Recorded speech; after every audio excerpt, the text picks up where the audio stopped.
Welcome back, boys and girls. I brought Paul Hall back for y'all. Welcome, Paul. How are you? I'm good, Jamie. How you doing? I'm excited because today we're gonna do our classic Disney series that we've been doing for a couple years now. You said this was our 10th show together, is that right? Yeah, and I was looking up the movies we did the other day. We have done Princess Protection Program, Uh, Escape from Tomorrow, Fantasia, No Mobile, Escape to Witch Mountain, Elemental, Haunted Mansion, Princess and the Frog, The Devil and Max Devlin, Monsters Inc., Black Cauldron, Song of the South, Tomorrowland, Mary Poppins, Mars Needs Moms, Turning Red, and now we're doing Pinocchio and Hunchback of Notre Dame. It's like almost that's 20 movies. wow, almost 20 movies. That's crazy. So, this is the perfect climax to our Disney series because then we're going to pivot off into some other topics that I know you guys are going to love. But today we are going to be talking about Pinocchio, the the classic 1940 Disney movie. Now, I was watching this and I was going, why is this so deep? Do I have mental problems? Like, there's so much going on in Pinocchio, and I'm so glad you picked it because it is more than just a kid's movie, a Disney movie. It is literally a manifesto of occult secrets, right? Okay. And just the things that I picked up just from watching and knowing what I already knew about it was the story is Luciferian, it's Gnostic, it's Masonic, it's Kabbalistic, it's like the story of creation and the fall of man, and it's also MK Ultra. So we are going to be going over all of the different facets of Pinocchio. So where do you want to start on this movie? Maybe just a couple notes on the Pinocchio story. And for the record, we were having mic problems, so forgive me, everybody, if we have weird cutoff stuff going on. Apologies. So Coppola, Fellini, Kubrick, Walt Disney, Del Toro, Robert Zemeckis. Pinocchio is one of those films or those properties, stories that everybody wants to like get their hands on. Like Coppola, Fellini, and Kubrick all basically either had massive financial setbacks or death that caused them not to do this. And then, oh yeah, Spielberg, because he finished AI, which is a Kubrick Pinocchio. wanted to do Pinocchio too? Yeah, so he Wow. was originally doing AI, and then Mhm. Steven Spielberg basically picked it up and finished it. But yeah, that was like his Pinocchio. Yeah, and we're going to talk about that because that's where it gets into the Luciferianism of the story of Pinocchio. So, like a lot of these fairy tales, Grimm's fairy tales and Hans Christian Andersen, and the subject matter that Disney pulled from in its classic eras, this actually comes from a children's story by a author named Carlo Collodi, who was an Italian. And his real name was Carlo Lorenzini. So he was a theological student who turned to politics and journalism during the Italian Wars for Independence. So this was around like 1850 to 1860. And he had some strong political opinions and cultural visions for Italy, right? Would you So say was he more like left leaning or right leaning? You know, he, or well, we're if going we to want. find out in a second. He Okay. was an Enlightenment era, kind of like Freemason, revolutionary. He pivoted from print media to children's stories using characters as a means of expressing his own convictions through allegory, right? And so, what ideas do you think he is bringing to light? Well, he's some Enlightenment fellow. I'm guessing it's going to have something to do with some will to power of some kind, some sort Huh. of dominating over nature, conquest, the reclamation. There'll also be sort of the implication that nature knows more than man. Like on one level, there's the sort of let's subdue nature, but there's the other like back to nature sort of inherent romanticism that comes with Enlightenment too. So Hmm. I think there'll be a bit of that. And I think just because we know how these things go, there will probably be some well, transformational human into the light type of, Yeah, enlightenment. Yeah. from darkness to light, basically. Yeah. That is a Enlightenment Masonic Kabbalistic idea. And I was gonna read to y'all a little bit about Gnosticism, but first I wanted to show you this is like a Masonic image right here from darkness to light. You have all those. This is from my second book. Did you And do that image or where'd you find that? this is just like a classic Masonic, Manly P. Hall vibe. yeah. Oh yeah. I Gnostic love that. animation. Yeah, it's Put it back up again. Put it back up again, please. okay. It's just a terrible composition. Like the eyeball and the G and the thing, they're just like the building. It's just so ugly, dude. It's like they had a better It is kind of weird and poster designer. spacey. Yeah, Masonic aesthetic is not actually my favorite. No? No, no, no, really. Well, I do love the Gothic, which we're going to talk about next week when we do Hunchback. So it's so funny when me and Paul pick movies, we're like, let's pick a couple movies, but we always end up talking for hours and hours. So I'm like, let's just do one movie at a time. Uh, Last time I was looking back on these movies we've done, like can you imagine there's a point where we did four movies in one session? And we no, used to was do that that. like 3.5 hour? Yeah, I know. So we're learning. I'm Yeah, learning. yeah. Pinocchio. So Pinocchio might turn into 3 hours. You don't know because I have so many notes and I have like all of this, esoteric stuff to tell y'all. But okay, so now we are at the author of well, it started as a story, like a serial in his publications. So here we have this author who went from theological school to revolutionary thinking, Enlightenment thinking, into journalism, and he started publishing this serial in 1880 called The Story of a Marionette, which became The Adventures of Pinocchio in 1883. So, according to the internet or AI or Grok or whoever is our, oracle now, Carlo Lorenzini was confirmed a Freemason, so he was initiated into these Enlightenment era ideas. And this is smack dab in the middle of like the blossoming of the 1776 era. So you have George Washington and the New World and the ideas of Francis Bacon. And then these ideas are spreading. Also, you have the French Revolution going on at the same time. You have stuff spreading into Italy. And Pinocchio, I guess, is from like northern Italy. So, like Okay. Italian Alps era. So you have the revolutionary spirit coming down into Italy, and this is where Pinocchio comes from. Did you know that it was going to be so deep today?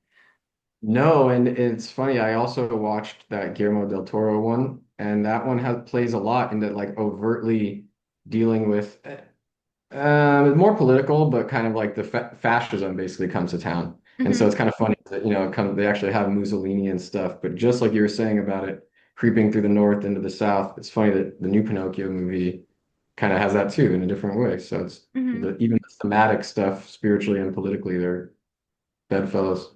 Did you ever see Pan's Labyrinth by Guillermo del Oh Toro? yeah. Oh yeah. Yeah, I don't like Del Toro. I think I saw a show you did on it, or maybe you and Jay did, or I know you've talked. Me and Baselit Analyzer did Pan's Yeah, Labyrinth. yeah, yeah. You guys did. Right. Forgive me. Forgive me.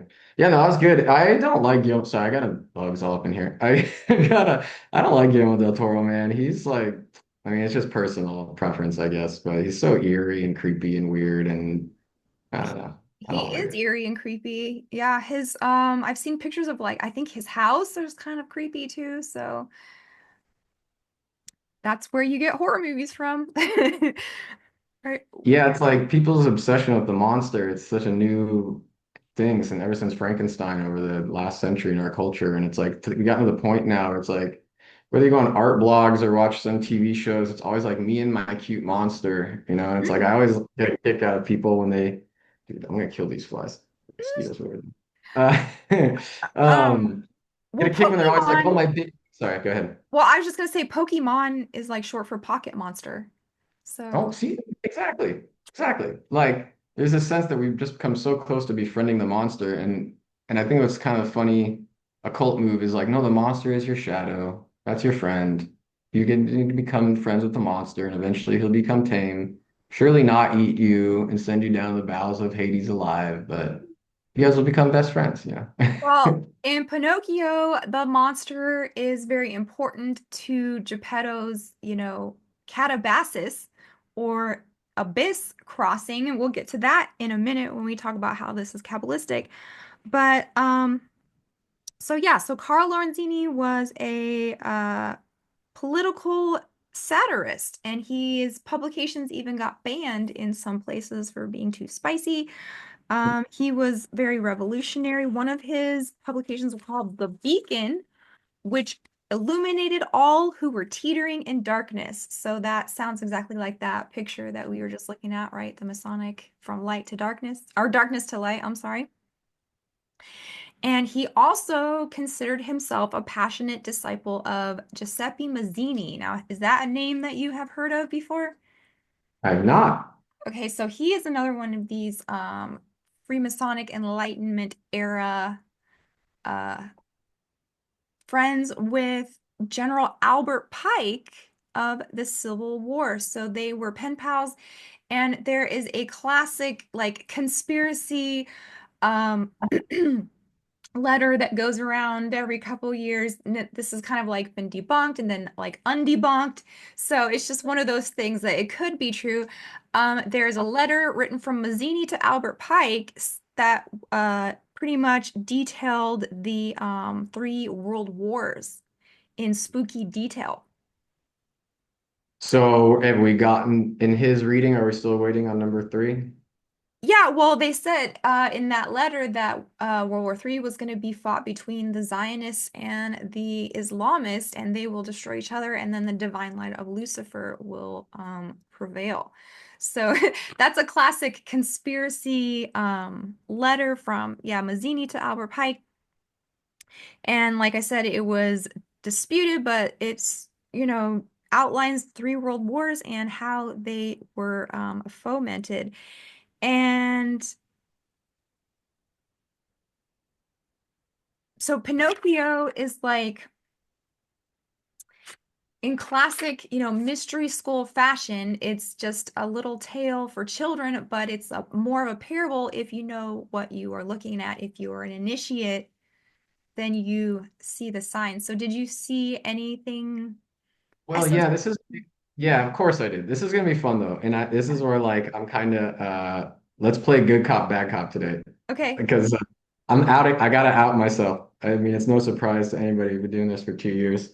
I have a funny conflicted relationship with this Disney stuff. The last 6 months since our last show, my buddy and I have gotten tighter out here at the Icon Studio, and he's like never really watched these movies. And so we've been watching a lot of them, the classics, and it's like watching it with a child, the joy he's had watching the art of these Uh-huh. films. Uh-huh. And so I'm like, dude, this sucks because it's like these things are beautiful. Like these are amazing pieces of art. And so like there's a part of me that like aesthetically just like can chomp on that all day long, you know, but it's like ice cream. It's like there's only so much substance it actually has in terms of like feeding your soul. You can't like feed your soul on Disney stuff forever without going crazy.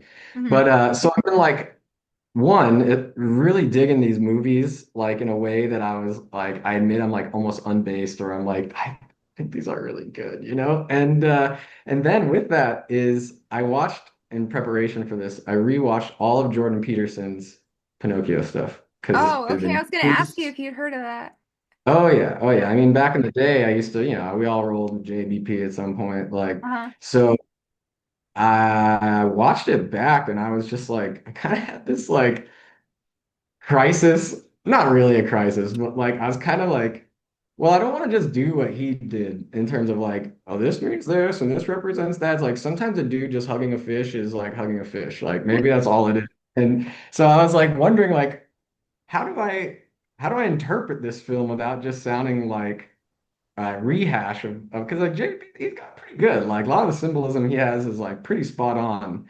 But so I was trying to find, just to kind of wrap it up, I'm trying to find a Christian something in this that's not purely esoteric. Like I was trying to actually find like where's good and true in this movie Uh-huh. because Uh-huh.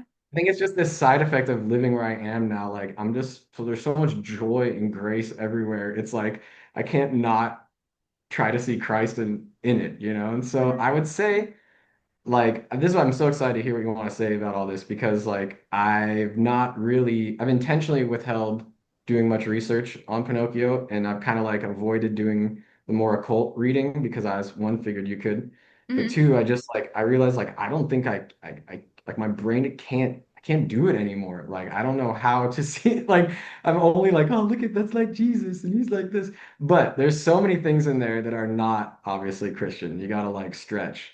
So the last thing I'd say is like being Christians, like we sort of have the market cornered on truth. Mhm. So anything that has truth in it, I'm gonna try to like find something good in it. And so it's Mhm. like, I don't know. So I don't really know where I rest with all this stuff now, truth be told, because it's like I'm trying to see things with a more pure eyes of love towards everything.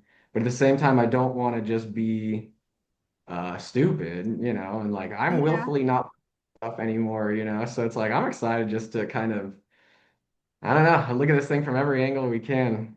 Well, I'm thinking of that verse that says, to the pure of heart, all things are pure, you know. And I'm Um, not pure in heart, but I'd like to be one day. I mean, obviously, a child is not going to watch this and like get all of the occult references, but they are sort of being manipulated, subliminally and ideologically. Um, so Right. it's so tough. Like, try telling Christians don't take their kids to Disneyland. Like, you can't because they're gonna, Yeah, I know. Right. And so it's like, in a way, I'm full circle to where we've always been. Like, especially when we get to like, once Disneyland starts being made and it sort of becomes this like mecca zone. And once you get into like Disney adulting the last 50 years or whatever, 20 years, it's like, it's weird for sure. Yeah. But those early movies, it's like, I just don't know what to make of it because like, I truly do believe everything I've said before that like the powers are working from on high to work through our media and they obviously own Hollywood. Like, it's like, blatantly clear. But then it's like watching all the behind the scenes and studying all the art. I'm like, how did these guys have time to go to like devil parties? Like these dudes were like in the studio like 80 hours a day working. Like, so where does this, Oh, so this devil is parties are fascinating. for elite. They're not Yeah, for I know. inkers and artists, right? They're for like Right, right. um but speaking of devil parties, that's where this movie's going because he's going to end up literally on Pleasure Island, right? Mhm. So let's start with the Gnostic aspect. So you're gonna be like, how is this Gnostic? Okay.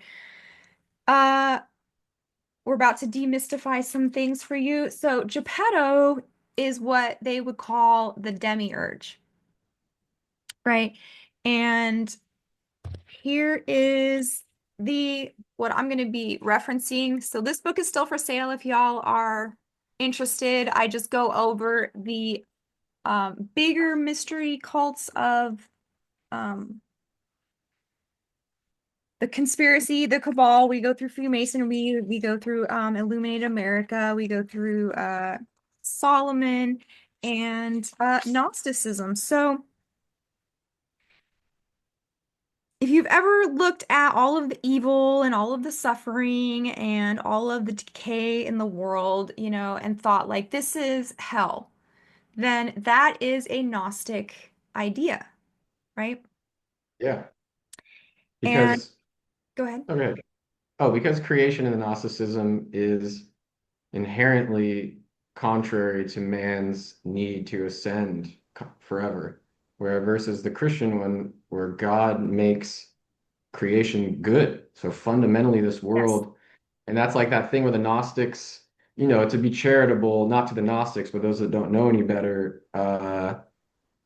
I too, as a Christian, see this world as gone to hell, but not creation, not the animals, not mankind, but the system, the machine, you know, so to speak. Yes. So like kind of like we always agree that like we're in a fallen condition, but it's like why is hell and the mean and how we transfigure that is an entirely different operation. Right. So on the one hand, you have creationism. In Christianity, matter is good. Everything created is good because God is good. In Gnosticism, God or the creator or the uh, architect of Freemasonry that built the world is bad. And there is good stuff here, but fundamentally, matter and creation is flawed. So there you have your first principles from creation, within the Christian point of view and the Gnostic point of view. So, and Gnosticism just means gnosis, right? Or knowing. And how did they know this? They just knew it. Like Gnosticism is a very amorphous kind of blobby thing. Like the Gospels are kind of disputed, and the Nag Hammadi is where a lot of this comes from. Nag Hammadi and the boys. Yeah. It's that's tough. This is this thing that I've learned coming in the church. Like it's like this. This is how it is for us with other Christians, and this is how it is for us with even a lot of occult things. And it's like a lot of the terms and words are the exact same thing, but they mean entirely different things. Like because we hmm have Christian this as well. Like the fathers use the word all the time, and hmm you could even say like I know Gnosis and Sophia aren't entirely one-to-one, but like they kind of are in the sense of this wisdom of God or this wisdom. And so even there too, we'll talk about like Christ is Sophia in scripture, but it's not what then gets, Right. Gnosticized. Gnosticize. Yeah, that's a good way to put it. Because in Christianity, you can know God, right? You can know aspects about him. You can learn about him. You can have theosis. In Gnosticism, you can never know God. God is this thing that is so far above knowing or having a relationship or caring about you. It is basically like a watchmaker or like a Geppetto who just made a creation and wound it up and then it's just going, right? But you can never know the mind of God in Gnosticism because it's far more above the thing that created us. Does that make sense? Yeah, yeah, because you're saying there's you're talking about the God higher than the demiurge or the demiurge as Yes. well. So Right. the So there's the thing, high, okay, high God. it's called the pleroma. Okay, so in the classic Gnostic view, there's a true ultimate transcendent God who is beyond all created universe. It emanated or brought forth from within itself all of the worlds, and it's simply called the pneuma or the light. So it's like a pre-existent, uncaused, perfect being, or they call it the Father Spirit, right? Let's And see. then also, like what you're saying with the Gnosticism, it's just a quick move from deism to, setting the watch, the clockmaker, setting it to pure just humanism. The Yes. trajectory is just only a matter of centuries, so to speak.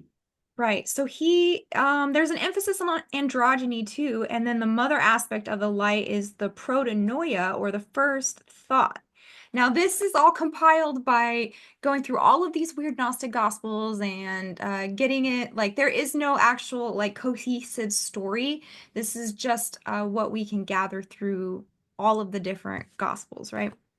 Yeah, I'm Islamic, man. I used to be like not a like I was a half Gnostic in the bag because I've always loved creation and nature. I'm too much of like a hippie to not like nature, but that just transcending it thing, I was all about it.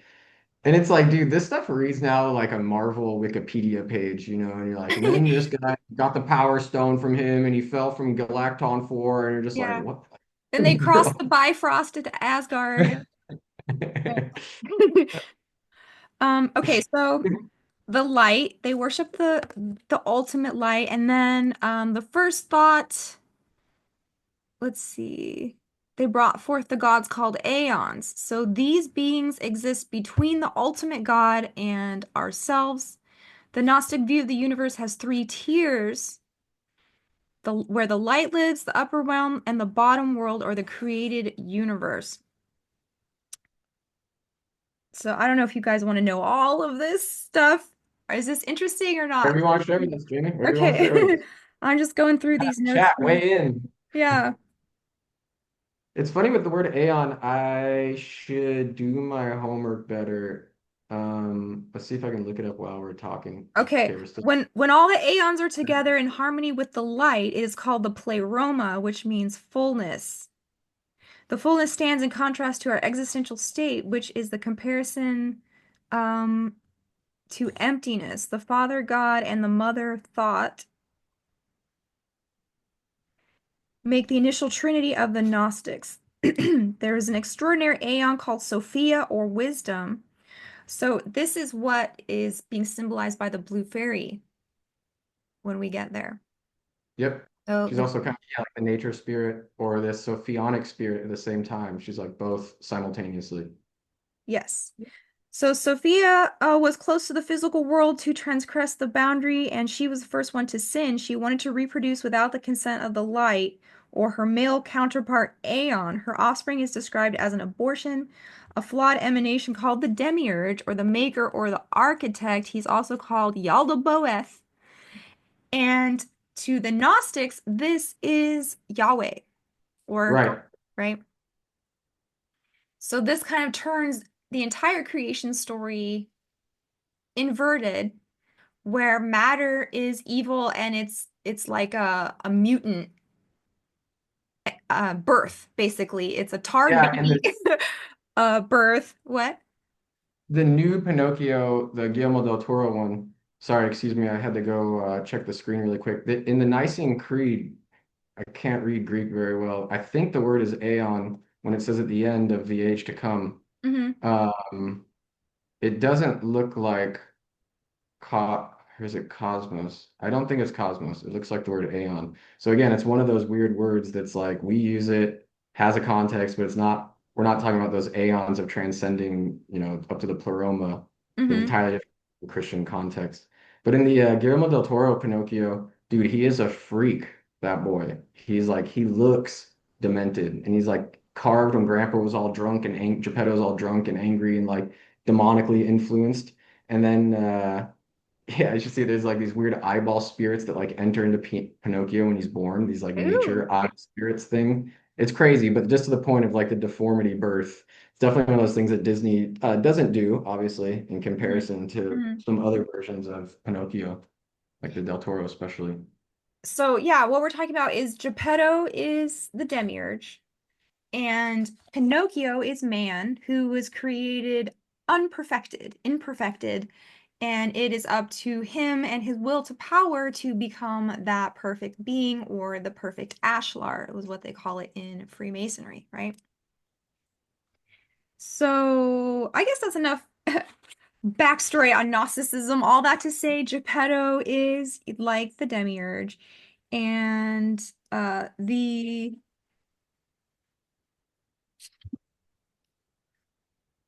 fox and the cat are like the archons or the watchmen or the henchmen that try to tempt him into going astray, right? Yeah, and I would say from a Christian reading, they sort of represent obviously like the passions or the demons because they're basically like telling him, this is at the end of it, telling him he's sick. Oh, Pinocchio, you're sick. You can't go to school. Like, you need to come be an actor and stuff. Hmm. And basically, they're sort of saying, what's the worry? Why bother? Or was it after he leaves Stromboli and then they get him again to go to Pleasure Island? Is it Hmm. the either way? They're basically doing exactly the demons say, where they're like, why bother? Don't worry about it. You're useless. You're helpless. Might as well just go to Pleasure Island.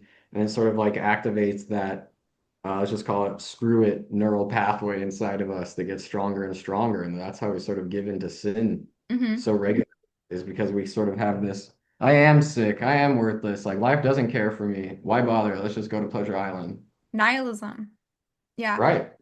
And isn't, it's funny because Pleasure Island obviously is like cut off from the mainland of people, of the soul, of existence. And it's sort of when we fall into sin, we become isolated Hmm. in that same way that, it's where you go to the island. So they visually represent the isolation involved with falling into sin that Pleasure Island is. Right. So another clue that would tell you that Geppetto is the demiurge is all the clocks. So not only is he a craftsman of puppets, but he is also like Father Time, right? He is Hmm. the Saturn He is the one of the great limitations of time. So we're still talking about Gnostic mystery school stuff, but Geppetto's how, and this is the one of the scenes that stuck out to me when I was a little kid too, because I always remember when the clocks are going off at the same time and the little drunk comes out. And the Like, spanking mama one. yeah, and the spanking mom, and then I remembered in that Fritz Springmeier book about how Disney was like obsessed with butts and stuff. We're gonna reference this at the very end when we talk about how it's like MK Ultra, but. Yeah, like I always remember the little butt clock and the the wino clock and That whole scene is like, I remember this movie, Star Wars, and probably Back to the Future were like the first movies I ever like remember watching, but like especially Pinocchio, like, this movie's like ingrained. I mean, like I even can hear the whole symphony of clocks like hmm right now. Like, hmm hey, sing to me the clock scene. I'm like, "Ah, I got you, dude. Like, yeah. yeah. So he is Father Time. And it's funny that all the clocks go off and then he's like, "What time is it?" So Dude, there's what? I was like, Geppetto, what is wrong with you, bro? Like, you literally have 25 clocks around. You're like, oh, what time it is? I love that. Well, that's the joke. Like he's the maker, but he's still not God. Ah, dude, brilliant. I love it. I love it. Yeah, Yeah. that's great. I didn't even think, like when I was saying I can't even see things the way I used to anymore, like I didn't even think about Saturn. Like I knew it was the demiurge, but I was like, oh yeah, old man time. Like that's, yeah, duh, Yeah. obviously. Good call. So he is, the lesser god who creates the imperfect beings or the puppets. And Pinocchio needs the divine spark to become a real boy or an illuminated man or a perfect ashlar. Yeah, something I found interesting about this imagery that's like, not very, I couldn't really pull the Christian apologia on this one because like the Holy Spirit as a feminine thing, like that's only in the Greek. It's not really, the Holy Spirit's not feminine. I mean, God is spirit. There's no gender to God. But this was a funny, like, in Christianity, it's the Father that is the spirit that gives the spirit, hmm and it's the mother that provides the flesh, where in this story, it's the father that provides the flesh, so to Mm. speak, and the feminine that provides the spirit. So I thought that was a very telling, way the Gnostic sort of symbolism is versus, well, obviously, an Orthodox reading. hmm So Gnosticism very easily slides into Luciferianism. And I'm looking up right now when you wish upon a star. So that's how the movie opens, right? About a star. And what do we talk about all the time in magic is stars, pentagrams, transmissions from outer space, right? All of Mhm. this. And I'm trying to see if they actually say which star they're supposed to be referencing. But, it could be Sirius, it could be Polaris, it could be Venus. Yeah, Um, I think he says the wishing star in mhm. the, I think he just calls, Geppetto just calls it that. So if I ever come upon like which exactly star they're talking about, because all of these are esoteric stars. Sirius is very, I mean, we did a whole show on it with Clint, right? So everybody should know how important Sirius is. Polaris, the North Star, is also very important in Freemasonry. And so is Venus, which is very closely associated with Lucifer. And so when the star is upside down, well, let's talk about that in a second when the donkeys come. So the blue fairy is a star, right? She's also Sophia, the Gnostic wisdom. She descends to Earth to give Pinocchio this divine spark, and even the tip of her magic wand is a pentagram, right? Hmm? By no coincidence. And if you are talking about sparks, you are talking about Kabbalah now. And the noose of the Gnostics is so in Kabbalah, they say that every human is like a shattering of God. And it's just like a tiny little spark that when you mix them all together or when you bring them together, that is God. But otherwise, we are just like little sparks, right? Does it imply in that when more people bring their light together, we can have more godness? I think, yeah, the more you link up like a mecha, Yeah, like yeah. a Power Ranger mecha droid thing. Well, Uh, the Oberman, when all the sparks come together, I think it's called Adam Cadmon. right. Yeah, I remember him. I remember good Yeah. old Adam. Or in Marvel Comics, Adam Warlock is his name. Oh, okay. But it's funny because the Christian, again, like the Christian variant, not the Christian variant, this is a variant on Christianity, Hmm. funhouse mirror warping of it. And it's that the image of God in us is complete in every person. It's not just like, oh, Jamie, you have the right side of my image of God. Paul's got the left side. If we come together, we'll have a full image of God. Like, no, it's not how it works. Like the image of God is a fractal, so to speak. It's Hmm. full inside every single person. And that's why one saint can hold the whole world up in his single spark rather than needing all the sparks to come together. That's Because interesting one, because some sorry. theories are like the universe is holographic, and like in a hologram, it's not fractured, it's miniature holes. Oh yeah. Does Yeah, I'm that a make big sense? on that. Oh yeah, absolutely. Okay. I had an old priest friend who was all in the holographic stuff, and I don't disagree. It's just not really my wheelhouse, but like, yeah, the hologram is a pretty good image because from the single part of it, it will replicate the whole image, even from just a single part of it. Yeah.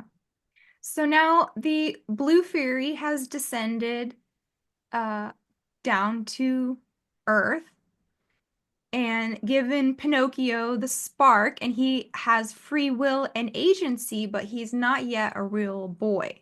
So Right. he's still this imperfect, initiate, um, not initiate. What's the thing that comes before that? Would he be a Inquirer or whatever. Yeah, Gnostic? he's outside of it still. Um, He's a Gnostic catechumen. He's not quite there right. yet. So he has to undergo this alchemical process of illumination by fighting temptations, right? With the help of his conscience, Jiminy Cricket. Good old JC. Yes. Who it was interesting because he was homeless at the beginning. Remember, he was like looking for a home and then he found Geppetto. And when he was promoted to be the conscience, then he got like a new outfit with new shoes. And what do you think of that? I mean, I guess he's been imbued with his divine, like sort of, he's been given his little magic totem stuff, his new clothes. You know, it's kind of like make the deal, get the clothes. His But purpose. Yeah. yeah, yeah. Yeah, the clothes make the man, or in this case, the cricket. So he puts on his clothes. He feels like he'd be a better conscience when he's dressed. Dude, I've cleaned myself up over the year. I'm like, yeah, it feels much better being cleaned up. You feel like a new person, you know? Oh, I know the chat's gonna go crazy for your haircut. Dude, I've been looking back at old things of myself. I'm like, dude, get this cave guy out of here. Like, this is so orthodox, bro. Like, Yeah. anyways. So he is, oh, what was Jiminy Cricket like in the Guillermo del Toro? Oh man, I mean, he wasn't very different from like in terms of being a conscience towards Pinocchio. His name, I think, wasn't Jiminy. I think it's like Sebastian or something. But it's strange because when he made the deal, he basically said, um, I will be his conscience in exchange for a book contract. Hmm. Kid you Okay. not, that was his deal. He's like, so it's kind of like I'll play conscience for, some mammon deal. And then Wow. So he's a at wheeler the dealer in end, that one, huh? yeah, and spoiler, at the end, Pinocchio doesn't actually become a real boy. And I found out that in the Disney remake that just came out a couple years ago, he also doesn't turn into a real boy in that one. Oh, And really? yeah, they say they have the most ambiguous endings. At the end of Guillermo, he says, the narrator, Jiminy Cricket, says, is he real? I don't know. What happens, happens. And then we die. It's literally the end of the movie. That's not very Disney-like. No, that was in the Del Toro, but the Disney Oh, one says uh-huh. basically the same thing. He says, Pinocchio is as real as any real boy can be. Doesn't actually become real though. And it just kind of ends on this freeze frame ending You're like, so what actually happened here? So it's funny, but I brought that up because actually at the end of Pinocchio, the Del Toro one, he dies in his act of sacrifice for his father, Hmm. but he can't come back to life. Where prior to this whole movie, he was entering into these like bardos where he would constantly die and be born again over and over again. Hmm. And it was like, you gotta see this movie, it's crazy. And it was like he was immortal, and so he'd always be going down to purgatory, everything he did. And then eventually he finally did this act of self-sacrifice that caused him to die once. But everyone's so sad.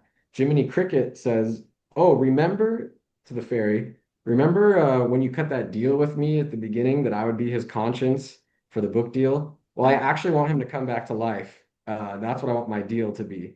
And so in the end, it's crazy because like Pinocchio's good deed isn't even what makes him become a boy. Hmm. It's the deal Jiminy Cricket plays with the gods to like uphold this basically pagan contract of his soul. And it's super. Interesting. Well, I do not know how close that is to the original serial of Pinocchio. Maybe they are going off of that because that was a lot different than Disney. And even Jiminy Cricket gets squashed by a hammer in the original tale. Yeah, yeah. I know, it's crazy. It's in the original story, Pinocchio doesn't even get the desire to become a real boy till like 25th or 26th out of 30th chapter of Hmm. the book. So it's Hmm. interesting how much Disney it's funny because like maybe this is not the final thought we'll share tonight, but one of my concluding thoughts of this because just so I don't forget it, talk about it now. But like compare this Del Toro version, it was like super pagan and like super occult. Like the Disney one actually does feel more Christian. It's like Hmm. in comparison between the two, because just the way things play out, I think if anybody's seen the two, they could maybe see where I'm coming from. But shoot, where was I going with all that? Um Dang, I lost the other thread I was gonna make. I'm sorry. Go Oh, on. that's Let's okay. just keep. So going on to school. So school is his now he's the catechumen, right? He is the apprentice, entered apprentice. That's the word I was looking for. He's on his way to school, which is the gnosis, and he is distracted by the shady characters. And he's promised fame, he's promised money, he's promised wooden women, all of the Hmm. typical pitfalls that you would encounter on your hero's journey, which this is totally a hero's journey. And I know you were listening to Jordan Peterson talk about Pinocchio a little bit. So tell us what that was about. Yeah. Okay. This helps me remember my thought I was gonna say about Guillermo del Toro's too. It was so interesting because I think at the end of watching Jordan Peterson, like the 6 hours or whatever I watched this whole thing, um, like personal Paul stuff aside, you noticed the evolutionary power thing with the hero's journey is what meaning like Jordan Peterson talks about the kingdom to heaven and all that stuff, the road, the kingdom within you, all this stuff. It's like he kind of like does the Christian adjacent thing, the Gnostic kind of more whatever New World way of looking at it. But it's always like the underlying message is that evolution created this situation wherein the hero journey is like somehow that's like literally baked in somehow. Like they don't know. It's like somehow built into the evolutionary need to say that cooperation and all these things is better than power and that it's better to be a good boy than to fight against it. But what's implied in that still is that like you're the biggest dog on the playground. Like there's always the implication of rising above something and that forever progression and ascent. And I just realized like this is not at all how I see things as a Christian, you know. It's like Mm, it's through our humility, mm, you know. mm-hmm, It's through our humility that we grow. And it's like so all of these, yeah, I guess all these, I don't know, these interpretations, they like his and then Guillermo del Toro's too, they're sort of baked within this system that let me say it in a different way. In Guillermo del Toro's movie, you get the sense, and I think you get the sense from a lot of art these days, that it's the artist's job to break us out of the system. Mm. and that the system will always be stifling creativity. But the joke is that the system has a spot inside the system for rebels to rebel against the system. Yes, that's what Grateful Dead is and things like that. Counterculture is just the same stuff. I saw this great meme. It was like, hey guys, I'm going to my first Grateful Dead show. What do you think? And the outfit was like a hat that said FBI with like sequins on it. It Yeah, said like fish sucks, Jerry's dead, get a job. yeah, And exactly. it was awesome. So Pinocchio is on his hero's journey. Is that mostly what Jordan Peterson would say about? Yeah, I mean, let me look at my notes really quick just to Okay. see if I wrote here. So in his decisions, by choosing to go with the fox and the cat to chase his fame and fortune, and the song is actually like an actor's life for me. Remember, hi diddly dee, Of an course, actor's life for classic. me. And he is actually mirroring the fall of Adam. And this is Tell where, us more. well, it's Well, just where all his problems start. He's just created, he's just, um, you know, created from the dust or the wood, and then he was given this divine and spark, and he chooses, the first decision he does out in the world is to fall into temptation. I think they give him an apple too. Just, I mean, it's so on the Oh, nose, yeah, you yeah, know. yeah. He's like, give this to your Uh, teacher, and then somebody else ends up eating it. yeah, it's almost not fair to mention that, but yeah. So I have a little, very short quote from St. John of Kronstadt. This is from my Life in Christ, page 384, if anybody has it. What effect does the theater have on the heart? The spirit of this world, the spirit of idleness, idle talk, jest, cunning, wickedness, pride, presumption, they do not bring any moral good to anyone.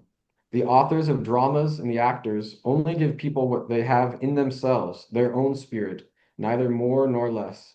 And do the actors think of public morality? Have they any intention to correcting people's morals? None whatsoever. Which is funny because this is 120 some years ago, and it's funny because actors are now trying to correct our morals, but I still think what St. John says is right on the money. Well, this is super interesting because actors come from mystery schools and mystery plays. So even the idea of Greek theater and the very profession of actor would be somebody who is an idol or standing in the place of a god or a deity.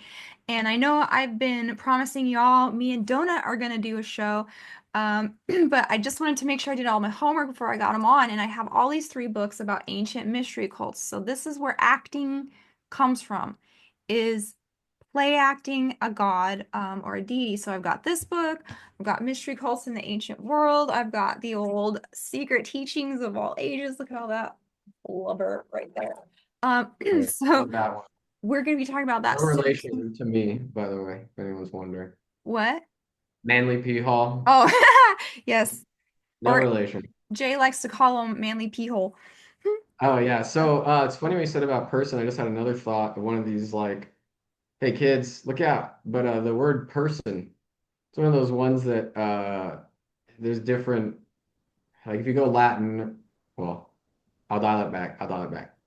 Person can either mean through sound, persona, Hmm. or person can, derives from this other Greek word, which I can't say well, prosopon, which basically means face, eye, face to face. Hmm. And so it's just, for lack of, or to just kind of make it quick, there's the Christian version of a person, and a person in Christian sense is you plus another person, like that. You're not a person until you're in relation to another Hmm. where the sort of, I bring this up now is because I'm thinking many people will listen to Alan Watts and he'll talk about like, oh, person means it's a Greek word for sound. The person is a mask that you wear. And really underneath every person is this deeper, blah, blah, blah, blah, blah. But the idea is that there's one of these linguistic sleight of hands that diminishes the word person to mean purely a mask. And that's not what it means. That's Hmm. like the bone interpretation of it. That's like Hmm. not so people should be aware of that. So meaning that all ties back to theater, because Alan Watts is using it in the sense of the Greek theater would use the persona as a mask through which sound would come out. Hmm. And it's like that's not wrong, but that's kind of like so elementary way of looking at it that if you have that idea of a person alone, that's all a person is. is a mask through which a theater, an actor through which sound comes out, you're gonna be kind of handicapping yourself in a bit of what it really means to be a person. Hmm. So I think it's just another one of those words that gets used in the wrong way and kind of has a whole life of its own and new definitions that. Sorry, I'm rambling. I think you get my point. Oh, that's okay. So yeah, we're talking about actors and mystery schools. So Pinocchio is being distracted from his divine mission, which was school, by acting, or I don't know if he's alluding to different mystery cults that can throw you off your path. Um, but this is where he gets kidnapped by Stromboli, right? And he is a natural actor. He goes out, he gets the natural laughs just because he is clumsy and he looks like a puppet, but he has no strings, right? And that's where you Yeah, get, go ahead. you go ahead and finish your thought. Well, I was just gonna say he's still a puppet, even though he's not being controlled directly by Stromboli. He's still a being controlled by him. Yeah, that's exact. I was literally gonna say the same exact thing. That it's like is it ties back to us saying the machine has a place for you where you think you're not part of the machine. And Hmm. so here he is going around. I've got no strings. I've got no strings. I'm a free person. It's like, dude, you are not free. You are so far from free. It's like not even funny. Yeah, so he thinks he's free, but then he gets thrown in a cage at night. Um, Oh, that scene, honestly, like I've watched this movie a few times preparing for this, and like that every time I'm like, I just want to go grab that little wooden boy and give him a hug. I feel so bad for him in that oh, little cage. he's It's like so sad. And the lightning shaking, like going. Oh clacking my together, God. shaking. Oh Terrible. no. Oh, I'm saying, dude, these are good artists, man. They get you to like, oh even in yeah. that little spots, like they show everything you need to know. It's crazy. And I mean, if you wanted to put some kind of virtuous Christian spin on this, I mean, Pinocchio has to become a good boy to be a real boy, right? Right. Yeah, and I So think that's something good, good. I was just gonna say he does have to find that divine virtue to self-actualize into reality. Yeah, what I love about these films, and it's just life, right? It's like things are how we see them. And so it's like, I think it's like the Lord says, be wise as a snake, but innocent as a dove. And so I love looking at this stuff because it's like the Gnostic stuff's true. Hmm. The Christian stuff is there. It's there in the sense that, like, dude, God made everything. God is in charge of everything. Like every single movie coming out of Hollywood, like he might not have blessed it, but like he will use it. He's like the cosmic GPS navigator that will like reroute us to where we gotta go to Hmm. get saved. So it's like you can find truth in everything, but it's like there's a phrase in Romans where it says truth in unrighteousness, which means there's truth, but not the whole thing. And Hmm. so it's like I can appreciate these movies now that maybe I'm just like so much deeper in the liturgical life out here where it's like it doesn't have as much as an effect on me. Hmm. And but I can't deny that the Gnostic stuff, the occult thing is like I'm trying to make lemonade out of this stuff here, but man, there are like some bad fruits coming off this tree that it makes Oh it hard yeah. to yeah. You're trying to make the best of the bad. But I But think it's yeah, to I make think it this stuff. Freemasonry was doing that too because and we'll talk about this when we talk about Hunchback of Notre Dame. Hmm. Obviously, a lot of these Enlightenment ideals did produce things that were beautiful, like beautiful cathedrals and architecture and things that are subjectively good. Um, so that's something I still want to like suss out is like what were guild masons the same as um Yeah, like you're saying, were the actual craftsmen, people involved in all this stuff, who were they actually working for, kind of thing. yeah, I mean like building your beautiful Gothic cathedrals and stuff. These were It's for Christianity. They weren't, for the devil. right. It's like I think at best this will be good because we're gonna. Did we mention live what we're gonna do next? This five seraphim. Yeah, we'll do Hunchback next time. Okay. Okay. Yeah. Well, after that, but But the Gothic stuff, like these are beautiful cathedrals, it's true, but like from an Orthodox perspective, it's very also illuminating, no pun intended, because it's very different from how we even perceive the universe, the way it's built. The way Mm, that the Gothic is sort of like the idea of with all this stone, like so much weight, it becomes weightless and the light shines through. Where hmm it's like our churches are mostly, a lot of the times they're like the walls are this thick and there's like no windows till they're very high up mm, and it's all lined with saints. It's like so we just have hmm a different uh hmm. world, like like mindset of how we even see these things. And so like I can find the beauty in a Gothic church, but I also acknowledge this is not like the right way to worship. Okay, Uh interesting. Well, let's yeah. pivot into Luciferium. I guess talking about illumination and light and the Gothic light. Um, Pinocchio is Luciferian,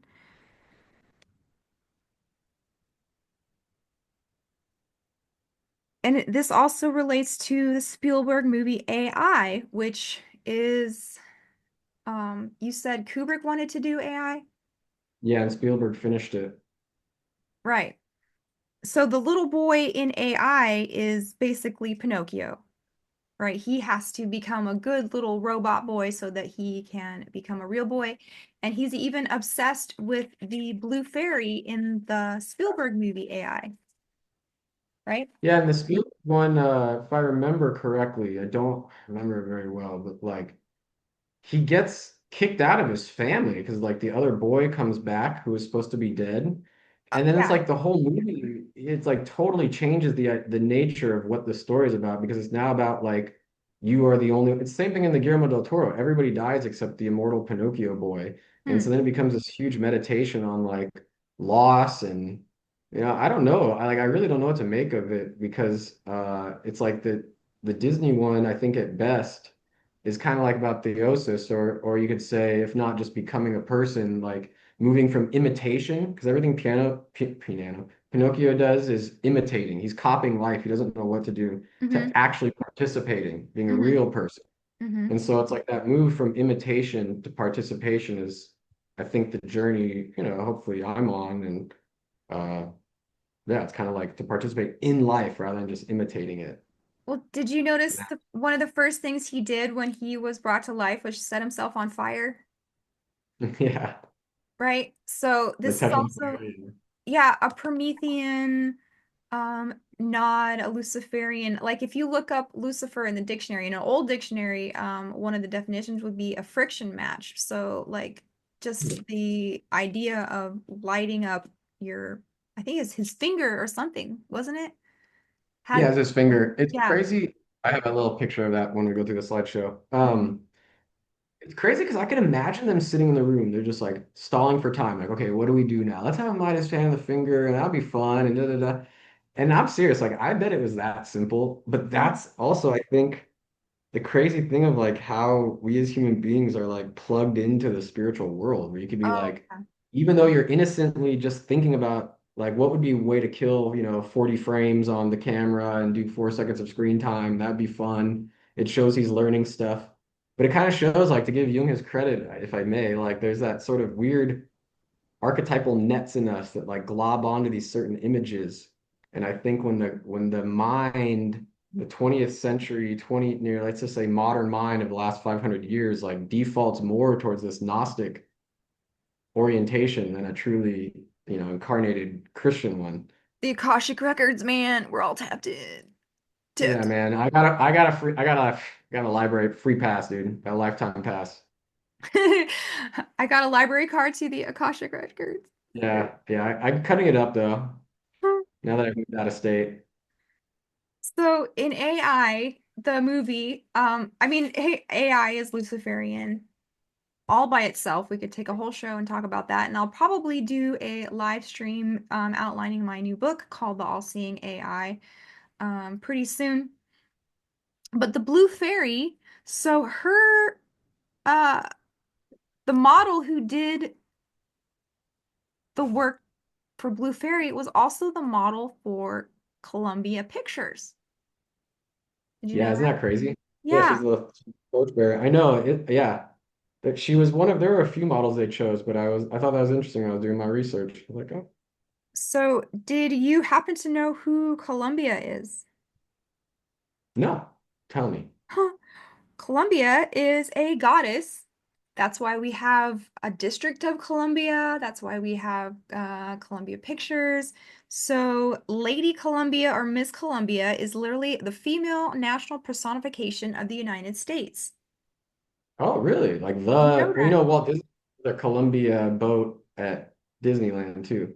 Hmm. No, I'm sorry, it's the Columbus, but still, basically, it's the Same same root thing. word, same idea. But yeah, so she is basically America's goddess. This is one Oh, representation of her. She's she usually got her wearing little a Phrygian Phrygian cap cap. on. Yes. She's like, And come to me. the statue on the top of the Capitol building in Washington, D.C. is also a woman or amalgam of like a Columbia and a Native American woman and some other like um maybe it's Britannia, I'm not sure, but so she is a goddess also, right, on the Capitol building. So Columbia, the goddess, is a pretty, deep esoteric thing that not a lot of people talk about. But yeah, she is the personification of America. And this would make sense too if he was an Enlightenment Freemason, he would be on board with, the independence of America. I'm going to send you while we're chatting. Uh-huh. Sorry, a picture I saw at an art museum of like the whole Spirit of America thing. It was lovely. Oh, in that kind of disgusting kind of way. Here's a Let's see if I picture can of find. Go her, ahead. Let's keep the going. statue that's on Oh yeah, top of the Capitol. Isn't that beautiful? it's a good photo, but yeah. Let's see here. All right, I'm sending you over it now. You can check it out later. Sorry, Okay. chat. Or we could pull it up, see if it. Okay, we're making good television right now. We're like both looking at our phones. Well, yeah, so that's Columbia, that's the Blue Fairy, that is the personification of, America and its values, which is freedom. And she also represents the Pistis Sophia of the Gnostics. What is that? Is it blurry? Can you see it? Oh, No, I I can't can use see that. it. Can you describe what Oh, it is? yeah, it's the Spirit of America. Dude, why can't I Oh, thought I had uh-huh. more. You got Yeah. to see that little Phrygian cap there up top and Yep. spirits. I sent it over to you so you could check it out. Okay. The description of this painting, so people could look it up. It's the Genesis of America from 1868, I think. I can't really read it here, but it's called The Genesis of America by Adolphe V something. He's a French artist. Type in 19th century Genesis of America painting. You can Okay. see all that symbolism in there. Yeah. So I bet you didn't think that Pinocchio was connected to all this crazy stuff, did you? I love it, Jen. I love it. It's crazy. Let's keep going. So, like we were talking about before, she is Sophia, of the Gnostics, and Pinocchio is also on his fool's journey. So there's Kabbalah again. If you look at the fool in the tarot deck, that's very Pinocchio-like. He's about to walk off a cliff, right? Um, and tarot or tarocchi comes from that area in Italy. So he is also on this fool's journey of the tarot. I didn't know tarot was rooted in Italy. It's Yeah. interesting. One last thing about the blue fairy, uh, just so happens that Isis, so we were talking about stars before, right? And in Egypt, Sirius was known as Isis Sothis, right? The goddess. And Venus is also associated with Isis. The blue fairy in the book Pinocchio is called the fairy with turquoise hair, Yeah. right? And Isis And is she all, dies at some point I'm sorry, too. what? Like she dies at some point too down the Oh, road. She's not even a mortal spirit.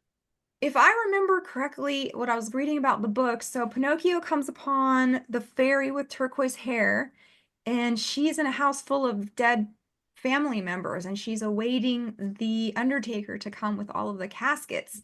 And she herself is also dead in some way. Um, so there's a lot more Savage. going on in the book than there is in the movie. Like the movie is just like baby's first mystery school, right? But Yeah, it totally is. It's like, and it's also, I say, I give it up. It's impressive, whether this is good or bad or what. It's just impressive the way Walt Disney was able to take stuff and like streamline it to get to these new cores. Because like I was really blown away. Like, and again, I think I'm just doing apologetics. Like I'm trying to see things as good as possible, but like, uh, I feel like Disney still kept that core Christian adjacent Protestant Christian stuff in there, at least of mhm, like moral goodness and the idea of like the theosis thing. Because it's like it's interesting because Disney, I mean, there's been I was also there since the last 80 years, there have been 15 film adaptations of Pinocchio, let alone like all the other things, video games, TV shows, blah blah blah. But mhm, Disney was pretty early on, and so I think like it's interesting because I think he wasn't pulling from other movies or anything like that. So he really had to kind of just pick and choose from the Collodi story what to turn into his Pinocchio. And mhm. I'm kind of fascinated with the elements he chose and sort of the story, all the elements that went together and how what his sort of his plan was with making that movie. And I'd like to go ahead. I know, because I keep finding these correlations and I'm like, there's no way. And then I'm like, yes, way, it can't be coincidence or whatever, because what I was gonna say is Isis is also known as the goddess of the lapis lazuli head. So Isis is, Blue. yeah, has blue hair, just like the fairy with turquoise hair. And if what's not Mazzini, what was his author's name? Carlo Lorenzini. If he was in any kind of esoterica at all, he would be knowing who Isis is and what her attributes Sure. are. So yeah. Yeah, I think it's like, I know I said it like 20 minutes ago, but I think it's like people of our last century, the modern man or whatever, last few centuries. It's like we have this default operating system to mythology and the old gods and all this Gnostic, Luciferian, for lack of a better word, occult uh, grounds for that our houses are all built on. And so I think it takes a real concerted effort to try to break out of seeing things that way. Like basically, Mhm. like for instance, dualism. Oh, there's the forces of good versus evil in the world, and it's like these things are this eternal battle, and so it's just interesting. It's like these guys in the Disney studio making these films. Carlo, I don't know about Carlo because it sounds like he was deep in it. But it's Yeah. like I just feel like the default. I'll just put it this way, without saying so. Speaking about other people, I have to be super vigilant about is my mind actually orthodox or am I worldly in thinking about things? Because it's so easy to default to this more mythological, syncretic, put everything together. Like, no, I'm a Christian. Everything can work now. I can make it all work. And it's like, Hmm. careful. Yeah. Disney is very insidious like that, don't you think? Yeah, I mean, like the whole time we've been talking in the beginning with the theater stuff, I was thinking about when we did a Princess Protection program and just everything you've talked about with Project Princess. Uh-huh. I Yeah. know. So Pinocchio, one more layer of esoterica, let's put this on, why not, is made of pine wood. You And saying he's got that teal vibe? well, if you know anything about witchcraft and occult, all of the different elements are very important. So depending on what kind of person or magician you'd want to be is like what you would make your magic wand out of. So this is Harry Potter, yes, but this is also real. Um, different trees have different magic powers. Pine trees are very important in esoterica because of the pine cone, and that is the symbol of the pineal gland or your third In eye. Yeah, in the Guillermo one, they make more reference to the pine cone because, like Pinocchio, the boy Carlo, his son, before he dies, he and Geppetto are like trying to he want to plant a pine tree, so he has to Hmm. get the perfect pine cone with all of the things on them. Otherwise, it's not perfect. And so, of course, he finds the perfect pine cone. There's too much symbolism in this scene. I can't break it all down, but he finds the pine cone. Carlo, the boy, dies, but the pine cone retains its perfect shape. And then from there, the dad decides to plant it in the ground, and out of there comes the pine tree that Pinocchio is born from. Oh, But they make interesting. yeah, the pine cone in the Guillermo. Yeah, so there's your mystic third eye pine cone connection. Uh one thing I did want to talk about is Jiminy, the conscience. Like you were saying, this is about virtue and like let your conscience be your guide. In this context, though, I think Jiminy would be more like your holy guardian angel Hmm. of high magic. Hmm. So, in High Magic, they do guardian angels kind of deal. Tell me about this. Oh yeah, so the purpose of like let's say Golden Dawn or like what your Crowleyan sex is to get in contact with your holy guardian angel. And Hmm. basically like they say this is your higher self. Yeah, it's your spirit self. It's also an angel. But if you really dig deep and read into what they're actually saying, so this is a solar phallic religion. Your holy guardian angel or your higher self is actually just your penis and your libido. And like basically, that is the needle on the compass that you follow um, down life's path. Dude, I'm laughing because this like checks out. Like I have to admit, like I've lived a past life, and it's like, man, you think you're guided by. Well, first of all, you're probably guided by some higher spirit. What kind of spirit though? Like, is that's a whole matter different. I know for sure because like I used to find my guardian spirit all the time, so to speak. Yeah, right But there with you. that's that's funny because like that's so of the nature of demons to mess with you like that because it's like think you're like so ascendant transcendent, but you're really just following like the tiny compass everywhere. Hmm. And man, it's like yeah, it's so true. That's how it works out, right? Yeah. Yeah. So that all of that was the preamble to the movie, which that was the pre-movie notes when I had to pause it and I'm like, do I have mental problems or is Pinocchio like super deep? Um so then I went and started the movie actually, so now we can get into talking about like certain specific scenes if you want to do that. Sure. One Um thing I was just thinking at the tail end of what we were talking about here is the demons like it's like yeah because sexual impurity is like such a huge thing obviously like and it's sex is so powerful as a way to keep couples alive like a gas tank and so it's mhm, like this sexuality is like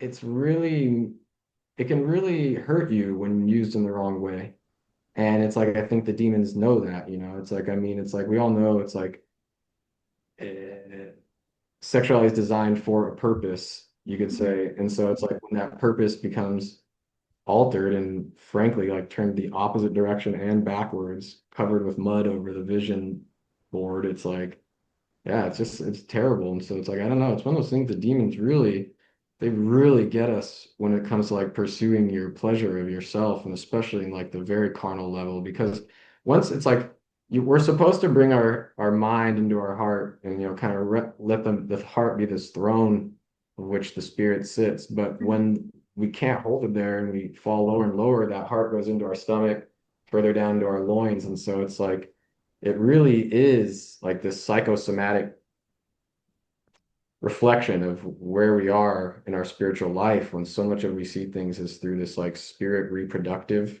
mhm, combo. mhm. It's like it's like a wires crossing thing to such a high degree that, and in all sincerity, I encourage anybody like falling down that rabbit hole to get help or read the fathers or whatever you got to do because yeah, sex magic is not good. Well, this is the path to the beast, which Pinocchio is going to almost turn into on Pleasure Island, right? The donkey.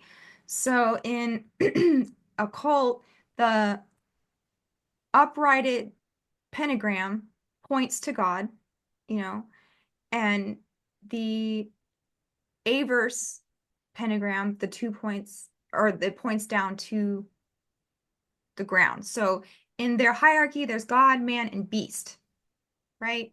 And what we're trying to do is go from man and get closer to God. But what they're trying to do is get man more beast-like. Does that make sense? Mhm.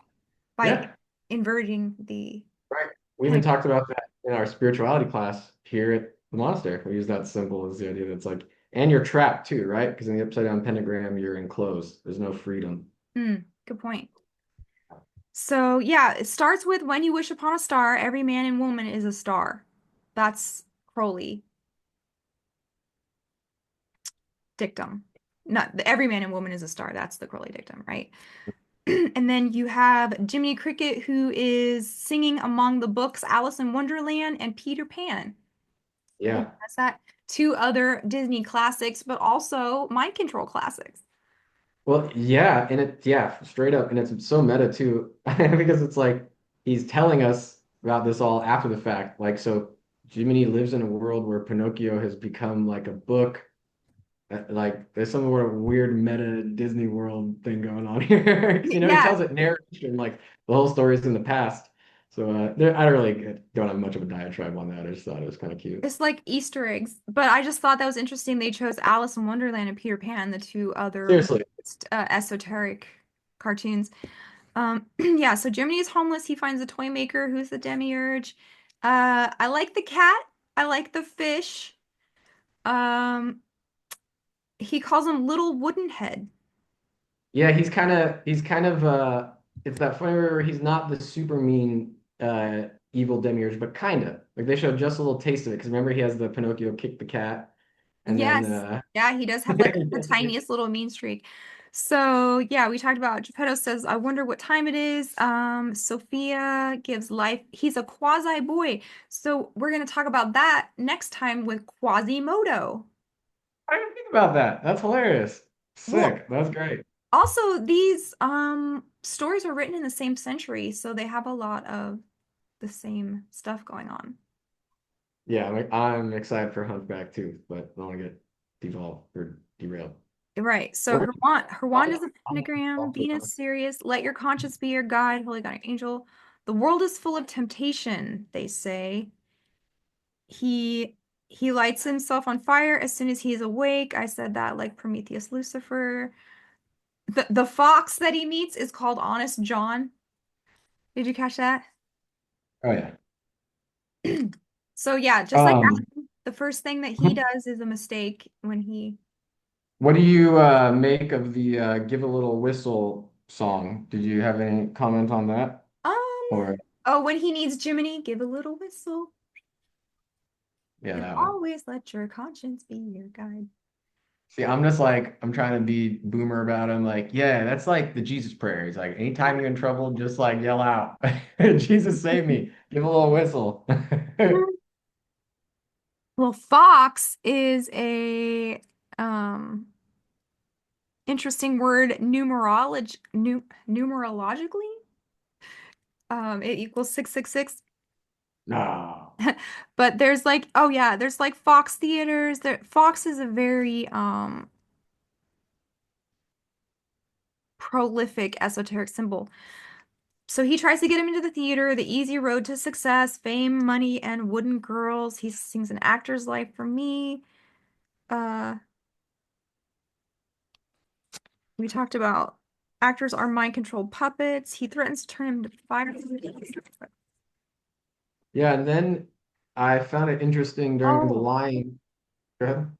I was just gonna say, so he has all this success on the stage with Stromboli, and he throws the gold coins at him and everything. And then he gets locked up, and Stromboli tells him, "When you're old, I'm just gonna turn you into firewood." So this is another like foreshadowing of how this industry treats actors and actresses, right? Absolutely. Yeah, I was just watching a video on poor Zach Efron, man. Like, the changes that guy's gone through over the years. It's like, Mm. man. Like Jenny and I have been honest. It's funny, like, sorry, Paul soapbox for half a second, like out of this world flex right now. Cause like I fell down this rabbit hole last week of like YouTubers. Like I don't know who YouTubers are. Like and I watch people that have like millions of views and all this stuff, and they're all like top grade editing and everything's like a Discovery Channel essay from 2012. And it's like but these people are just like, you can tell they research stuff for like 3 days and then do a video on it and they get millions of views. I'm like, bro, we've been on this track for like over 5, 10 years a piece, like, and it's like we just come here, we just like don't have any, we got such a boomer setup. We like we have to Oh, like wait 3 hours of conversation, but man, we got the gold in there, dude. If you just come hang around for a while. that's my pet peeve, man. Like I've been doing this 20 years and uh people can just make a TikTok account and have like millions of followers. I don't Yeah, care. but no, but that's what I'm saying. Like, I feel you, and it's like, but these guys have nothing. It's like the substance is just not there, and it's like, at the end of the day, you imagine that they're slaves. You gotta like sit there checking your algorithm all day long, checking the comments, think of a new relevant thing. So I realized like I was watching all these videos, and it's like everything is like mystery of the week. What do you really know about deodorant? Do you know what really is in HE laundry? It's like I sampled every Burger King fry in every state. It's like, dude, these people are just like pining for meaning in their life, like looking for Yeah. something. Yeah, Well, it's I even don't know. people who make like conspiracy content and like esoteric content, it's not very good. And it's like, do you want me to be a slick operation or do you want me to read all these books? Because I can't do both. Read I books, Jamie. Read cannot learn how to books. be a producer and a technician and a lighting and have like, I don't know, I can't do it all. But Jay thinks that I have the best audience, so he's like, Your all the guys throw some normal water. cool Give people us some are donuts. in your audience. That's it. That's the corner of the He interweb. gets Yeah. he gets all the he gets all the I'm sorry. He gets all the zealous converts and angry people. You get all the chill heads over People there. with attention spans. Okay, so this is where the movie gets interesting, and we haven't even gone there yet. Pleasure Island, dude. What the heck? This is Dude, like the deepest, darkest, Epsteiniest thing because so after Pinocchio tries his hand at acting and he fails miserably, and the Blue Fairy has to come rescue him, she's like, I can't keep doing this. This is the classic scene where he is lying and his lies grow out of his face and it turns into a bird. So he's like another um mirror of like a creator that has gone awry and making right. matter out of lies. What? And I loved this scene because it shows that lying sin deforms your countenance. Like you Mm, literally start to change. And like we see even more when he becomes the donkey, when he goes further into his sin. But uh-huh. like I thought that was beautiful that like and especially he's in this confession moment with the fairy. He's in confession, right? And he's just lying through his teeth. And it's like, dude, you're here to get healed. It's like it's so fascinating the way we are afraid of our family, of our parents who want to help us. And it's like, so we double down the lie. And what happens is you start devolving. Yeah. So it's just like that is a beautiful image of what happens when you lie, how you become transfigured in a dark way. I always wondered, I was thinking like, do some people lie during confession and like what is the thought process that goes into that? Because like would you lie to your doctor about your symptoms? How are you gonna Exactly. get better if you say like my foot hurts, but you actually have pneumonia? So it's like don't Well, lie. and it's yeah, and it's so much of how we were raised in our culture too. We get the Western version of the fall, and God's angry and He's going to punish you. It's like when you think about, man, I don't have time to go there. I have this great quote. I was reading this thing on the fathers, but like God is basically saying like it's like Adam's like 2 years old, and he just like committed a huge no-no, and God's like, Adam, where are you? He gives him every opportunity to just come and be honest about what happened. He Hmm. never once says, I reprimand you to. He's basically saying, where are you? What Hmm. happened? He's giving Adam every opportunity to be Hmm. honest with him about what's going on. But we Hmm. don't read it that way. And also when he's like, Adam, if you eat from that tree, you're gonna die. So don't eat from the tree. We don't hear that way. We say, if you eat from that tree, I'm gonna kill you. And it's like God doesn't kill people. He's the author of life. Like the way we just take this armchair, like freaking stoner, I mean, probably not even stoners, dude, just like the most base, not based, but like base interpretation of scripture, of Hmm. course will lead you to thinking you have to lie to God to get out of trouble. It's like, Right. And yeah. it's weird that authority always breeds this in us too. Like we feel like we have to deceive authority all the time. Right. And in the Del Toro one, when they get to Pleasure Island, it implies a lot of stuff because they don't do a Pleasure Island in that movie. And I heard the new Pinocchio. No, I think it has it, but he doesn't turn into a donkey. I don't know. Actually, no, no, no. But he doesn't turn into a bull. In the Del Toro one, the Pleasure Island is a fascist boot training camp. So it's really interesting that they basically send them there to play out not like this pleasure fantasy, but like this war. We're gonna, let's fight and kill for our country thing. But it's funny because Pinocchio and Lampwick in that film, they call him Candlewick. Um, they both like they're against each other in this simulated battle, but they both capture each other's flags and they kind of like it's like Gen Z is like, see together, and the Fash is like, oh yeah, yeah, yeah, no, not at all. Sorry, kids. And it's so like so it's interesting because it's basically saying Pleasure Island, when you're naughty, you'll be sent to be converted by the state into this super soldier. And Mhm. so Pinocchio basically has to break free of becoming a super soldier in this situation. Not like Captain America, I'm just calling him a super soldier, like training to become a soldier rather than training to fall into bestiality or whatever he becomes in this one. And Mm. so it's interesting. Again, like the whole iteration is like fascist state bad, creative artist genius, Promethean spark boy good. Mhm. And I just couldn't get over it. The Guillermo del Toro movie is like such a joke. It's like, dude, you're like fighting this, like saying that artists will break us free of all the system, as long as you break the rules. And at the very end, sorry, at the very, very end of the movie, Pinocchio escapes Monstro by lying, and his nose is growing the whole time so they could build a bridge to get out. So it's implying Oh. that like such a new philosophy of the world thing that's like lying and thievery and deceit, like Bilbo, which Bilbo, I'm sure you could do a good exegesis on, but the idea that the thief will get you out, Uh-huh. it's like, I'm not sure what to make of that because it's like Christ kind of does it in the descent to Hades. He tricks the devil. Like the Mhm. devil thinks he's getting him, but he really sneaks his way in and out, you could say. Mhm. But yeah, I don't think that really justifies lying as a way to help you ascend, which it kind of is interesting that in the Guillermo one, it implies a lot of like breaking the rules, disobedience, and there's a time for lying that can actually help you break out of the system. It's just a Interesting. really different take than Disney's. Yeah. So that one didn't have Pleasure Island, huh? So No? this movie, the third act is really dark. Did you notice they're meeting at the Red Lobster Inn? Oh yeah. It's like no So comment. Do we even need to say anything? Like it's the hilarious. the two archons are colluding with the character called the coachman, who was like the devil, right? He's a demonic entity. He has like black, oily things that work for him. Yeah, those things are so weird. I didn't notice those like when I was a kid ever. They're like Yeah, these, yeah, what are those they're things? like black goo demons. So the coachman sitting with the cat and the fox, trying to figure out how to kidnap young kids, right? So he's like a child TRAFF. Man, yeah. He talks about meeting at the crossroads at midnight.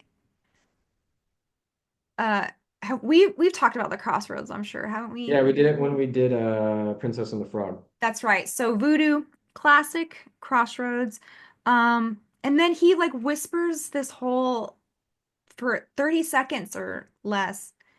He's like the Yeah, whole yeah. plan to the fox, and there is no exegesis or explanation of what he is saying. So he's probably laying out the entire like dark child dot dot dot business. Yeah.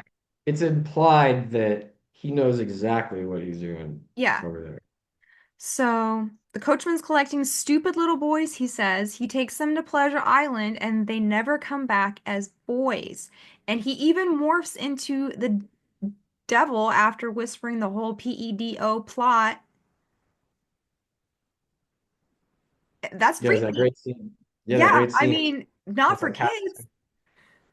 Dude, this when I was watching this time, the body horror scene when Lampwick is transforming, Uh-huh. that is like it's like right on par with anything David Cronenberg's done, man. This thing is an incredible scene. It's like Yeah. Fun has its price. And I like that part because that's when Pinocchio really realizes it's time to change. He's Yes. like, okay, I'm the GTFO, dude. This ain't happening to me. And so they get to Pleasure Island and they're doing all the gluttony, the fighting, the smoking, the being bad, and it's kind of implying with Lampwick and the other boys like the the more bad you are, the faster you turn into a donkey, right? And this scene comes from a very old book called The Golden Ass. Have you heard of that?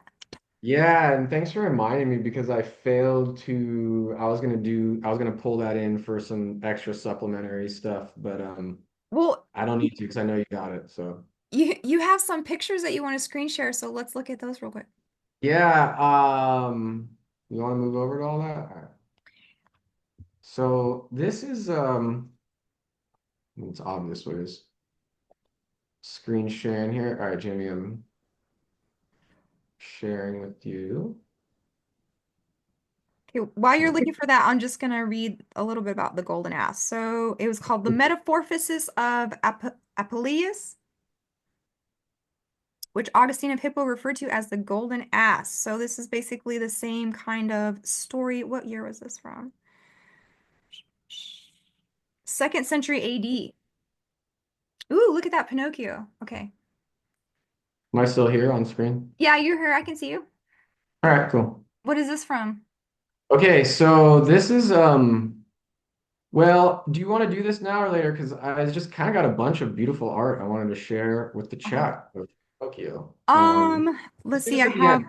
I have three more notes about the Pinocchio Okay. movie, and then I have the mind controls section, and then All right, I'm gonna stop sharing right now, then no, we'll pull okay. this back up. All right. Oh, well, all I wanted to say was yeah, this comes from a second century esoteric tale called the Golden Ass. So it's same kind of story, like the more bad decisions you make, the more bestial you become. And this is the symbol of the upside down pentagram. So in that too, there's a book that Mary Louise von Franz, she was a Jungian analyst, she did is called something about the golden ass of Asclepius or something. And I don't remember if it's that second century one or a later one, but by the end of the story, Lucius, when he turns into an ass, eventually basically gets girded where he like ascends up to heaven and he meets the divine goddess and all this stuff. And I don't remember if he's still an ass at that point, but the point is it's an absolutely like kind of the Luciferian track of like the descent and the normality and then the ascension through that sort of like sexual fusing with the animal, it's crazy. It's worth the reading. And it's Yeah. about two. It ties into stuff that I don't have the time or energy or care to, but sort of the golden Peter Pan, puer aeternus, eternal child Hmm. type of thing is also linked to the ascent to be the child forever and fly to Neverland is also linked with that descent into like animal love, Oh, loving interesting. animals. Yeah, it's because the two are sort of like extreme ends of the same spectrum. Mm. Well, the only other things I had about the movie was that meanwhile, Geppetto is in the belly of Monstro, so he is, in his catabasis. The only thing that um, saves him is a mystical message comes to tell Pinocchio his father has been swallowed by a whale. They set I like fire. Uh-huh. I like that part when Jimmy Cricket gets him out of Pleasure Island because he's such a true homie dude. He's not judging Pinocchio. He's Uh-huh. not trying. He's becoming like a true friend. And I just love it. He doesn't condemn him. He just says, "Let's go, Pinocchio. Let's get out of here." Like he just looks over it all. It's like that's what you want, when you fall into sin. You don't want to be like reprimanded. It's like, dude, this is not the time to lay into me. Please, I need some love. So, Well, he did that when he saved him from Stromboli too. He was like, maybe I should just go say goodbye. And then he yeah, realized yeah. that he was actually captured. But yeah, he's a good little conscience. So yeah, the fire escapes them from Monstro, and so Pinocchio sacrificed himself and earned his humanity. He actually did die and come back to life, so he did a Jesus thing. Yeah, and he leaves on his boat. It's got a cross on it too. You notice? So it's like the Oh cross yeah. is the way out for him to get out. It's great. Oh, I didn't notice that. But yeah, that's pretty much all I had notes on the What I movie. like, So let's see go some of ahead. your beautiful art. Sure. Yeah, my final take on Pinocchio is uh it's interesting because it's like we're all born bound for death, but Pinocchio is born to live. You know, it's like he's not, you know what I mean? It's like when we're all born, we have so much amount of time, and then we go down in the hole. Pinocchio is born already dead. His only journey is to ascend into more life. So it's a beautiful sort of I don't know, idea of the baptism in the new life. And I just kind of like that, like Pinocchio almost as a trajectory is born to Mhm. become somebody. It's wonderful. And that, you know, until he's a real person, he's trapped in the world of laws and rules and do this and be a good boy. And he's very much in that tree of knowledge of good or evil. He doesn't yet have the tree of life. So Mhm. Pinocchio needs the tree of life as we all do. So anyways, this is some art I got for us, our Pinocchio little journey, because I was just like blown away with the beauty of this movie. I think Snow White, so here's a sort of comparison of Mhm.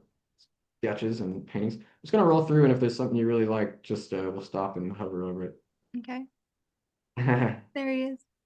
Beautiful drawings of motion. But yeah, Snow White was a great film, obviously. It's very much like the old Disney shorts where Pinocchio really takes it to the next level. Here's Uncle Walt. So Isn't this that is the thing multi called a rotoscope?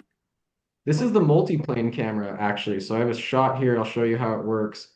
Brilliant. So Disney invented this machine in order to do things like this. Mm-hmm. This video is at 60 frames, so it's faster than the regular. It should be about 10 seconds slower, but there's one frame, or I'm sorry, one plane of the camera, Mm-hmm. the bridge. We're going to push back into another plane of the camera off to the Mm-hmm. right, push back through that, another plane to the building. So that's three planes. And now we've hit the background. Oh wait, actually we haven't. There's another plane. So that's five layers of animate of cells that are painted, and then with the animation on the bottom layer, so you can see how it works like this. That's so crazy. Yeah, isn't that awesome? Oh, Yeah. so you can see. I mean, anybody who watches this opening sequence has got to just be like, how did they, even Jay and me were like, how did they do that? It's unsurpassed to this day. I think Yeah. in terms of the old Disney movies, this is the best. It's so good. It's so beautiful. Everyone's operating at top form. And I think after this, 101 Dalmatians actually is like a master class in color design. Here, my favorite shot. Oh, Oh, poor thing. he's like an animal, man. Look at that. Oh, cute. All right, so here's some Oh, there's his dope drawings. box. I mean, all this never saw the light of day, you know? I mean, Yeah. it does now, obviously, but this is just for design. And look at this dynamic. This is how you know these are good artists, because like this Pinocchio, every single thing, I can't get it centered.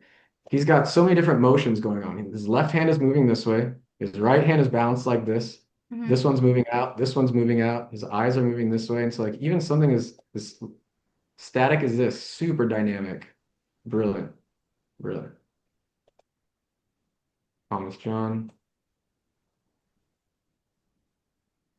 Hee-haw.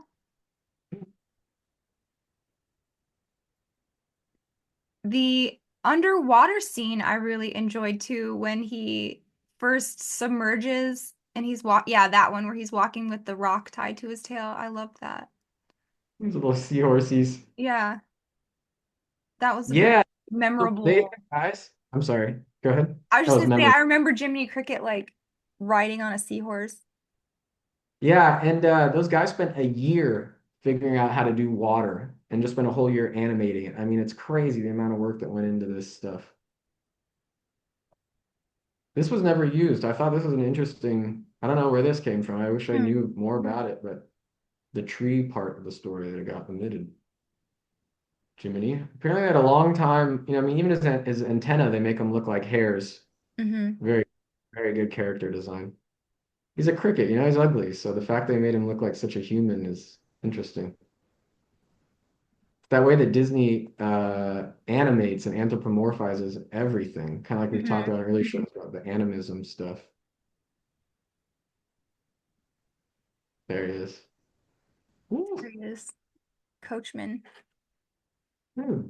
Great line work. Do you Okay. have the black blobs? No, actually, I didn't see any black glob drawings and like behind the scenes stuff. I think that's one of the most like unspoken and creepiest things about the movie that Seriously, when I no, watch it, I was nobody like, ever references those guys. And I'm like, what are yeah. these?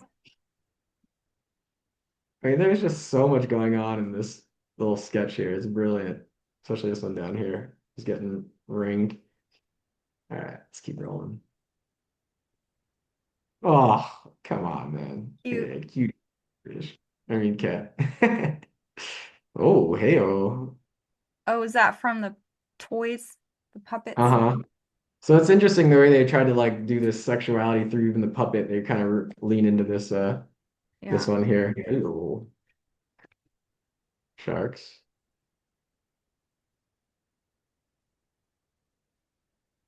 Well, that's really cool. Is this from a book or what is this from? Yeah, these are from the Art of Pinocchio and some characters. See, even down to the way they figured out every character. This is beautiful about any iconic art in general. You can tell who somebody is by a silhouette alone. Mhm. You can tell them Batman and Pinocchio right away. Mm. So these are some drawings that would have actually been animated that then the inkers would go over later and do better. But this is actually be finished drawings you would see in the movie. Maybe not that one, it's pretty loose. There's a real boy. There she is, our Columbia lady. Yep. Oh yeah, the smoking scene. Hey, Oh, Lampy. that's classic. And We we got turned green Geppetto. from smoking. I'm like, yeah, I know that feeling. Yeah, we know that Mhm. feeling. They actually they did a really good job depicting what it feels like to be like your head spinning because you smoke too much. Oh yeah. All right, check out these, dude. Okay, so they're just some showing some motion lines. That's okay. But look at this Stromboli right here. Look at this. Yeah. Watch this. Oh. There's that Disney butt again.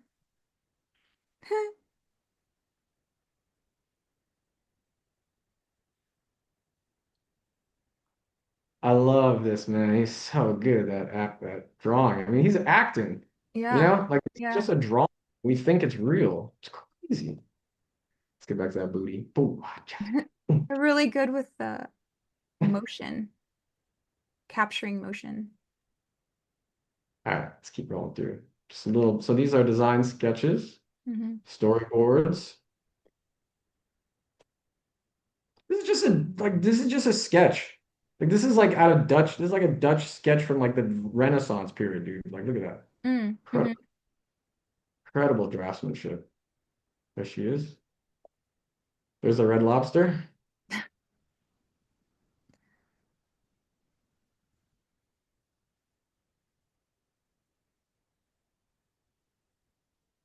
Black and white gouache painting.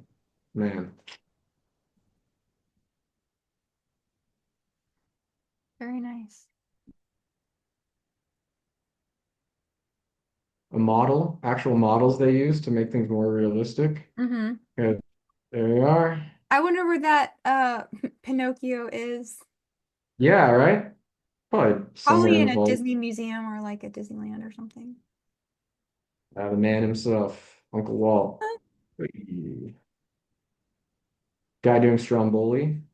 So Yeah. this they didn't quite rotoscope. They rotoscoped the blue fairy, but the other guys they just used for like character reference. Just look at his drawings, dude. It's like if I could draw like this, like paint, I'll get these beautiful watercolors, concept art. It's really neat.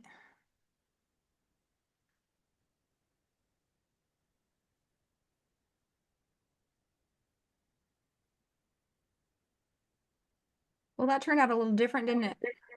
Yeah, huh? Yeah, it's cool seeing how they came through us. Oh, here we go. There's the like Pieta type of almost Mm-hmm. carrying the dead Christ. His ears. Yeah. I mean, man, if I could paint like this, Lord help me. Well, that's really cool. Thank you for showing us all those things. Yeah. Let's see, get out here. Stop sharing. All right. Cool. Beautiful. I it sucks to use art to hurt people and No. beautiful things like that because the last thing I wanted to talk about, I mean, I promised y'all it was also MK Ultra.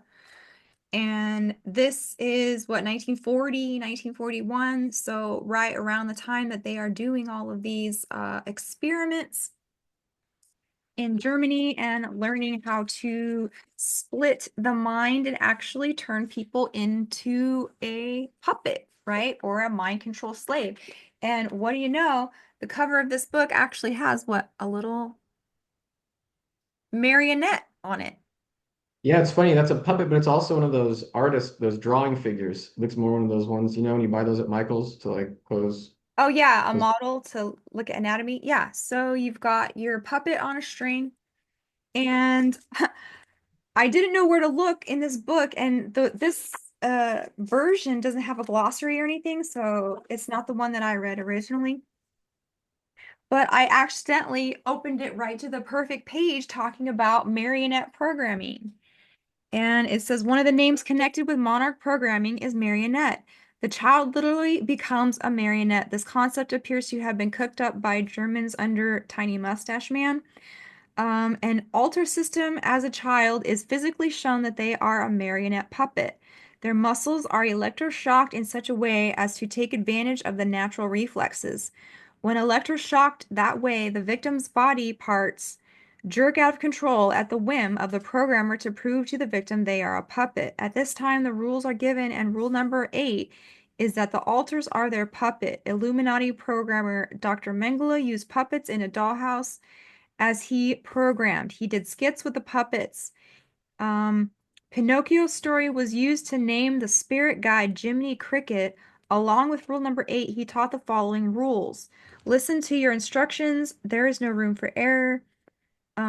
He just goes on to say these like different mind control script stuff. You'll receive orders. Your puppets on a string. All of this about basically being a marionette controlled by a puppeteer.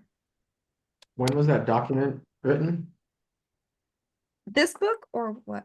Or what the excerpt you just read from Okay, so the author? Or... this is Fritz Springmeier, Cisco Wheeler, how the Illuminati create an undetectable mind control slave. And this is some kind of publication that is not the original So one. what you It's- were reading was Springmeier, or was it okay, those are his words. yeah. Gotcha.